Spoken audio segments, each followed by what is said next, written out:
Next is Mayor Cory Booker representing Senator Barack Obama.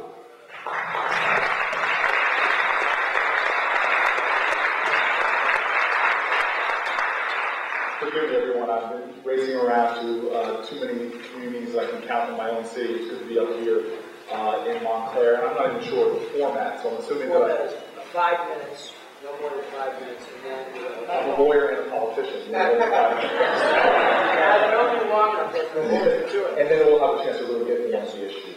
So then I'm not going to talk either as a lawyer or as a politician, but just speak from the heart. I've watched presidential politics for a long time now, and I've watched our country and what's been happening.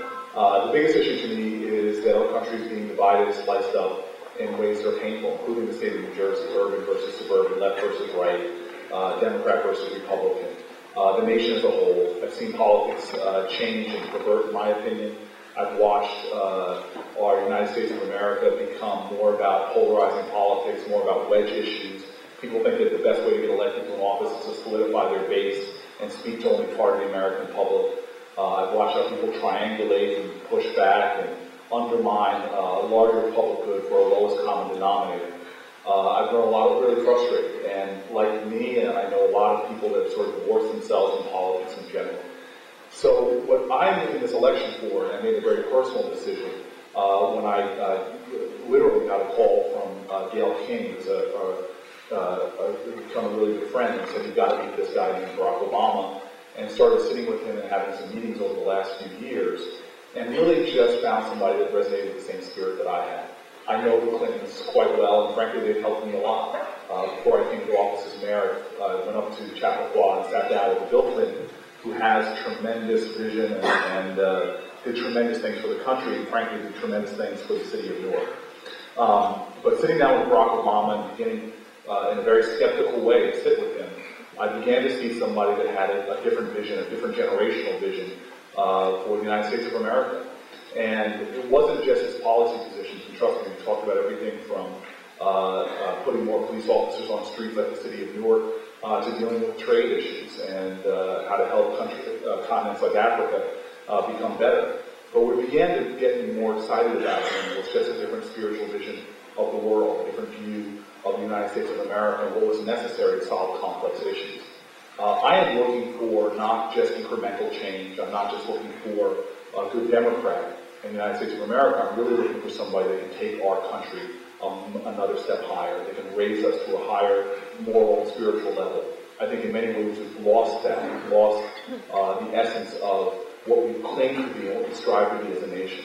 So Barack Obama is my hope, and there's no certainty when you elect the president. I saw that with Jimmy Carter, who I have a lot of tremendous respect for, but his ideals didn't necessarily convert in many of the ways that I hoped as a young man. But to me, Barack Obama is the best and greatest hope for somebody that can unite our nation around our common principles, around our highest ideals, and begin to govern not from the left, not from the right, but govern from those common principles that hold us together. And so for me, there's a lot at stake. And I've watched in the city of Newark how changes in policy actually do have an impact, and how that we've lost the sense in our country, and frankly in the state of New Jersey, that we are all, as King said quite eloquently, caught in an inescapable network of neutrality tied in a common garment of destiny. So I'm a Barack Obama supporter, but I think I want to echo the comments I heard at the tail end here, is that we're in a great position right now as Democrats. I really do believe that we have, for one of the first times in a long time, a very strong field. And there's not a Democrat in this race I would not follow, and that ultimately, after the primaries, I would not fight for. We have a government, unfortunately, under the current administration, that has done a lot of very difficult things that I don't agree with. The good thing that I feel about Obama, unlike the other candidates, is when I look at Barack Obama in national polls, and I pulled them as recently as today, and match Barack Obama up against every single candidate, and compare that to Hillary, to Senator Clinton, to Senator Edwards against other candidates. Barack Obama does the best against Republican challengers. So I think that our best chance of winning and securing the White House lies in Barack Obama. I think the best chance of healing our nation and unifying us and taking us to another level lies within Barack Obama. And finally, I believe that the United States of America has a role to play in the world. And whether it's a good friend of mine, is Samantha Power, who wrote A Problem from Hell about genocide as one of Obama's advisors, whether it's the kind of symbol and substance that Barack Obama obeyed on the national stage, I think that our country can regain its moral voice, its spiritual voice, and its purposeful voice on the national stage, and that's why I'm supporting Senator Obama.